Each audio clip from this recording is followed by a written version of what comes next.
What's up, my FY Fly folks out there? How y'all doing? I hope y'all doing all right. Welcome to the FY Fly podcast. My name is Hassan Thomas, aka the kid that did and the man that can, baby. And today, we're gonna be chopping it up with real estate coach, real estate author, and real estate investor, Mr. Kyle Connor. How are you, brother? How are you?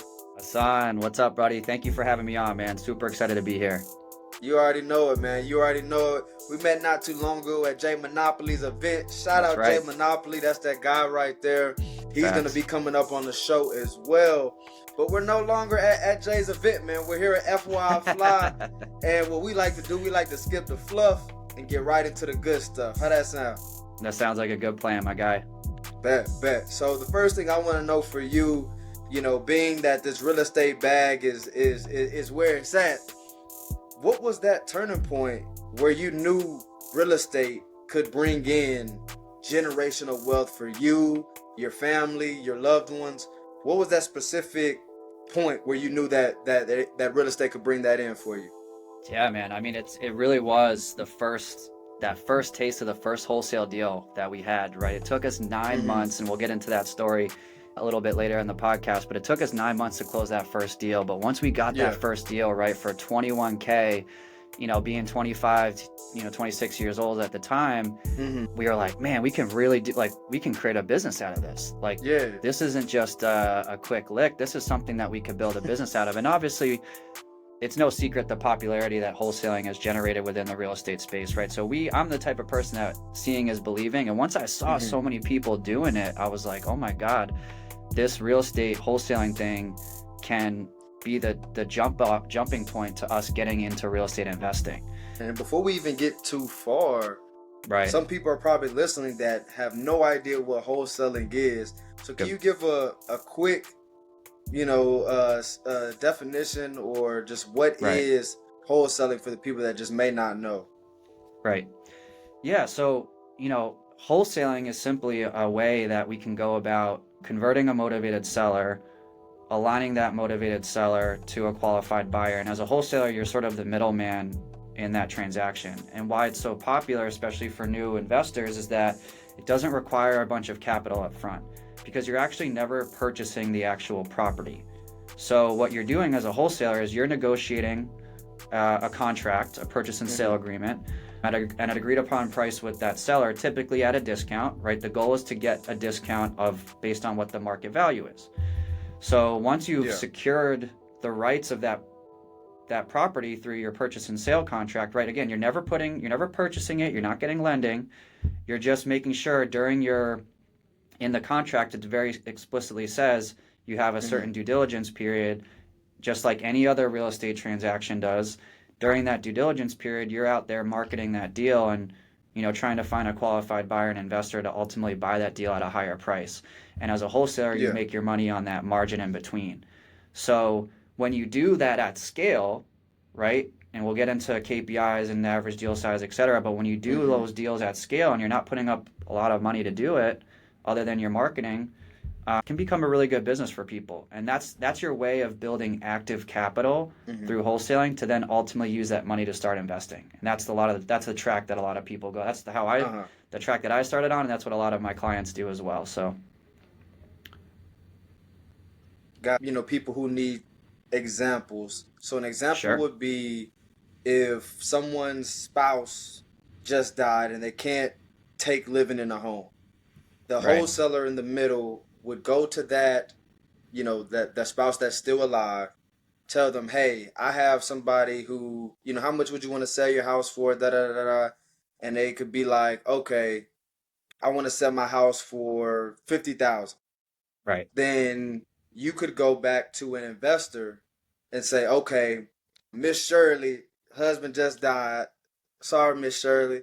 Husband passed away. Now you go to a real estate investor and say, hey, I have a property for you that you could buy for $70,000. Right. Now you bring those deals together. You take that 50 out of that 70 and pay Miss Shirley, so Miss Shirley's happy. You now give that property to that real estate investor, and then you take that 20,000 as your is it a finder's fee, or what do they call that? Just your revenue? Yeah, so yep, so the language, the exact language would be your assignment fee or your Okay, yep.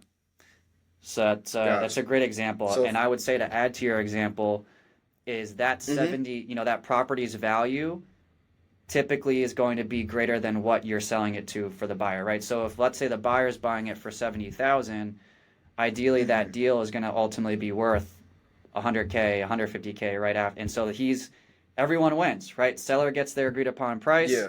you get the money and you get the pay for bringing the deal to the investor, and the investor is now happy for being able to get his next or her next investment property. Mm-hmm. Everyone wins. Yep, and that's the thing. That's the thing with any type of business. I mean, any business. Right. If you can create a win-win scenario, how you gonna lose? Like, you know what I'm saying? How you gonna lose Dude, if it's everybody in the situation of the scenario is winning? There's no else. So that's how you create profitable business relationships where everybody wins.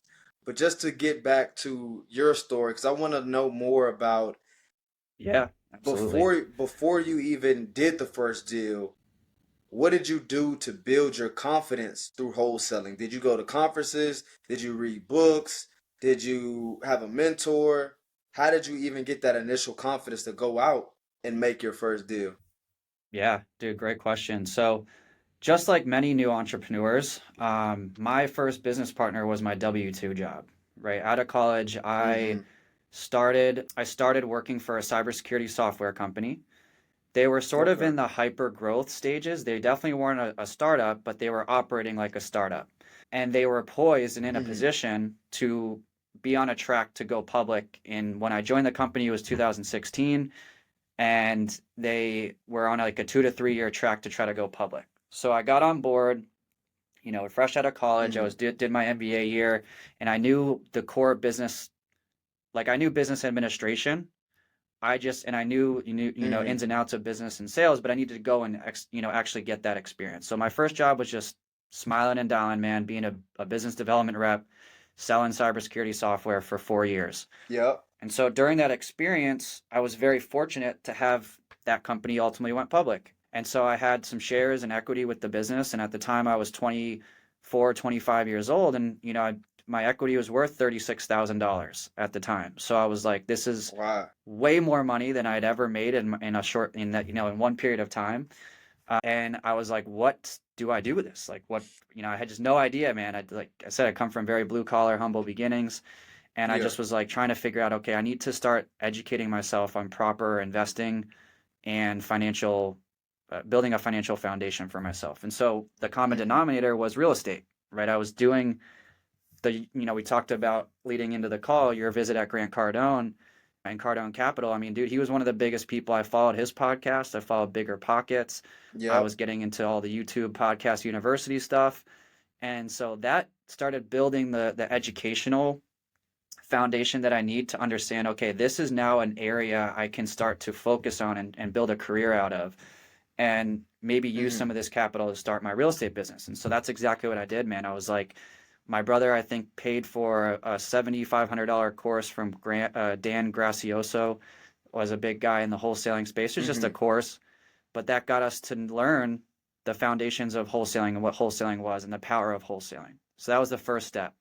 And so Yeah. again, I use that equity to build my business, invest into some education, some mentorship, and then it came to a point where I was like, it's time to take action. Right? I was joining Mm-hmm. networking events twice a week, putting myself out there as a wholesaler, as a new investor, and it finally came to a point where like, okay, I Mm-hmm. need to start sourcing some deals and actually bringing value to the marketplace. So that's when we started Yeah. kickoff campaigns. Okay. So at that time, did you already have a team? Did you have somebody you were working with?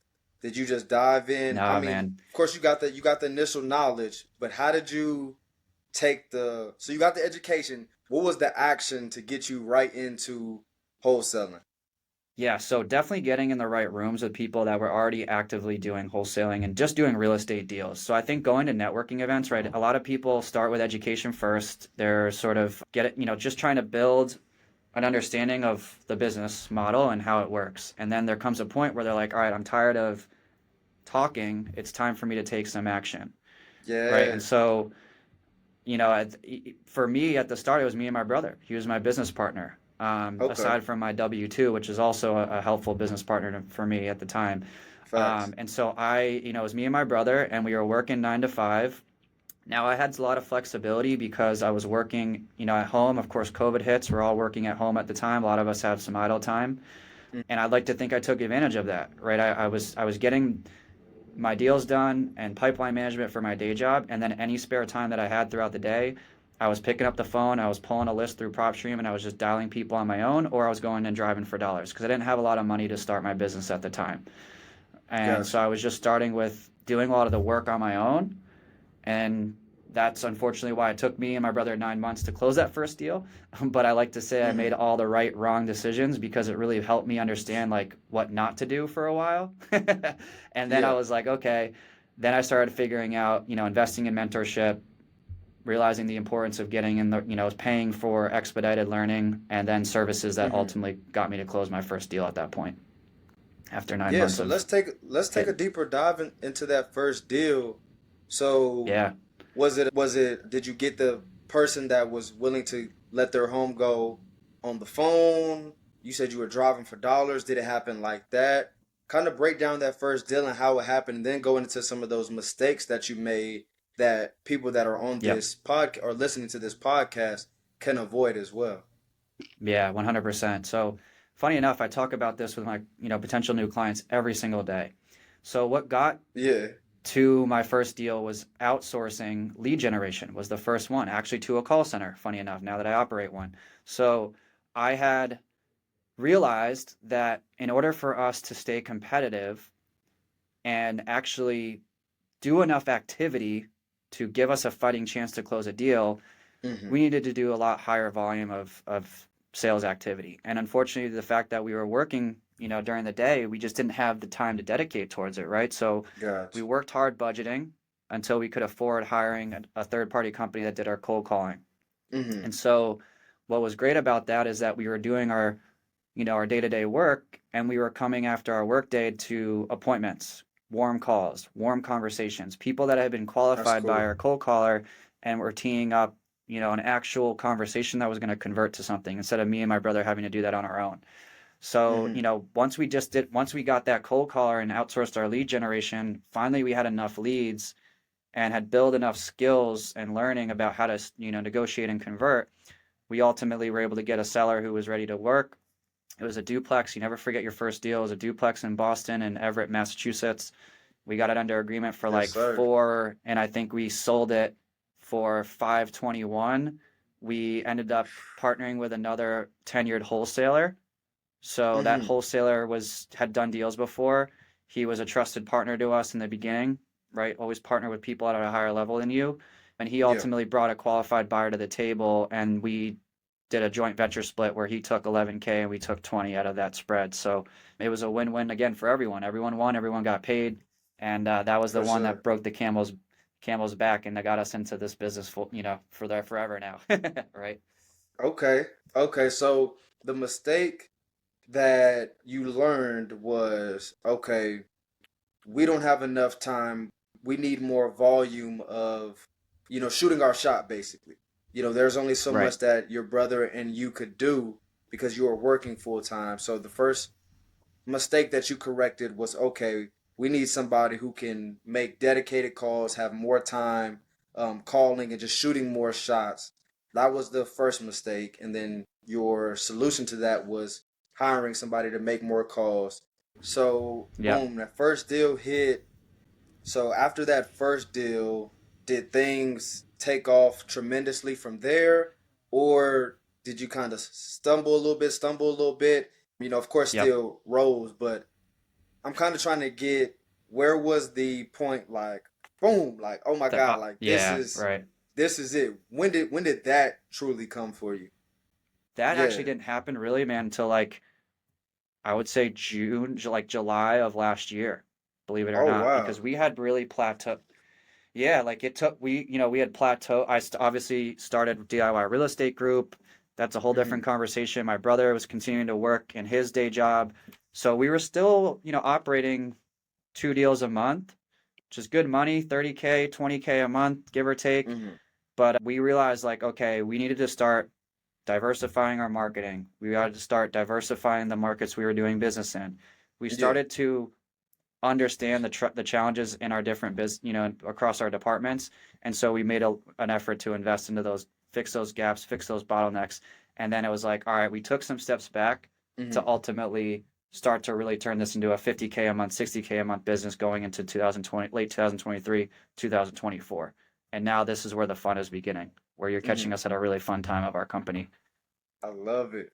I love it, bro. So I just have a couple more questions for you. Sure. Yeah, I want to know absolutely. for the people that have made it this far that are still listening, give like a passageway to getting started. Like if you could give us like a 1, 2, 3.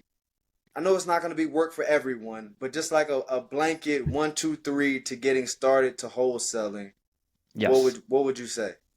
Yeah, so first and foremost, this is aside from the step process, I would just say go into it, right? If you're even thinking about getting started in real estate, learn wholesaling because it's a skill that even the top real estate investors and professionals that I work with are still wholesaling deals, right? Mm, It's a tool. It's a way of converting a lead in a deal, right? If you're an investor and you don't want to buy that deal, doesn't meet your buy box, but you got a motivated lead ready to go, someone else might want to buy that deal, right? So gotcha. if you want that, first is just to share with those that are thinking about getting into real estate or have thought and want to get more involved in the industry. Wholesaling is the best starting point, and I'd recommend anyone start a wholesaling business who wants to get into real estate at a high level. But how do Mm-hmm. you? Question is, what are 3 steps to get going? Number one is lead generation and the emphasis of converting motivated sellers at a high rate. And there's so many different ways to do that, right? It could be door knocking, it could be driving for dollars, building your list that way, it could be cold calling on your own, it could be SMS text Mm-hmm. marketing, direct mail, right? There's a lot of ways to get in touch with motivated sellers, but the number one thing that people tend to like avoid is just talking to people, right? It can be Yeah. scary. So get out, start generating leads, and then second point on top of that is start talking to people and learning sales. Start being Mm-hmm. comfortable. Real estate is a people working with people business. I don't care about AI right now. I know there's all these different things about AI calls and all that aside, you are doing business with people in the real estate space. And Mm-hmm. because of that, there is emotions involved. There is trust that needs to be built.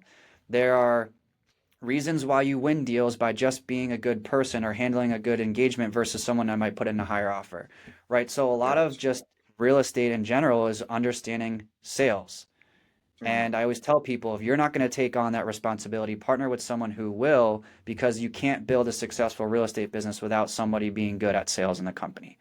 So Mm, step two, right? Step one is start to figure out how are you going to generate opportunities for yourself because you can't mm-hmm. make money without that, right? So focus on the thing that does make you money if you're looking to start, which is just finding a motivated seller. You can go look online, you can go look on YouTube how to convert motivated sellers. There's a lot of free information out there, but you need to get Mm-hmm. leads. And you need to get a lot of leads to start with and close. Then you need to talk to those people, right? And you need to convert these people and build rapport with them and understand their challenges and really a lot of these people are in a state of, if they're looking to sell off market, they typically need the money or they're in a state of distress. So that Yeah. sales component is really important to just make sure you're building rapport, you're meeting their goals, getting their information for why they want to sell now. And then lastly, Mm-hmm. and the third thing I'll recommend is go talk to investors in your market. Go just talk to people that know business a lot better than, or know how to do real estate a lot better than you. Everyone Yeah. asks me how I break into new markets and how I find the right markets and how I like find the right pockets and the right properties to go after. Like I look at data, I research data, of course, I try to find trends in markets that would, tell me that this is the right place to do business in from a real estate perspective. But there's no better Yeah. resource than just talking to the people that are doing flipping, buy and hold investing, and ones that have been doing it for years in your target market at a high rate because they're ultimately the ones that want to buy your deal. So, going back to these 3 steps, these are 3 things that are going to get you to close a real estate contract. Now, after that, there's a bunch of other steps about Mm-hmm. building a business. But what's important is like for those that want to get started, they typically just want to prove that wholesaling works. They just want to close a deal to show like, hey, I Yeah. know how to do this. And those are the three steps that are going to get you there. Generate your leads, get comfortable talking to sellers, get comfortable talking to investors. And if you do those three things, Mm-hmm. you will bridge them together, right? You're going to take a motivated seller, convert that seller to a contract, and then you have a pool of investors that you've spent time networking with that you can now bring that deal to. And that's how you get started. And then from there, you close the first deal, then you can start a business from there. Yes, sir. Yes, sir, man. You've provided so much value for our listeners here today.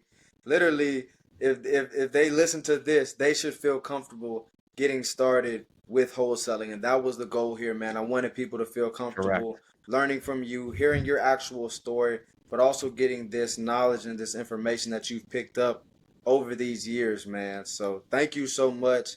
I have one final question for you, man. We can't have you on FY Fly and not ask you our famous final question. So, Yes, sir. what I'm going to do, I'm going to give you two quotes, and I need you to let me know which one is more accurate in your opinion. All right? All right, bet. So, the first one is more money, more problems. Shout out to Biggie. And the second one is money can't buy happiness. Which one do you agree with most? Which one is more accurate? Oh, it goes back to my story of scaling, right? More money, more problems. 100%. I'm a strong Uh, believer that money can absolutely provide happiness. yeah. But, the question, yeah. So I'd say more money, more problems, 100% is always, it's very accurate.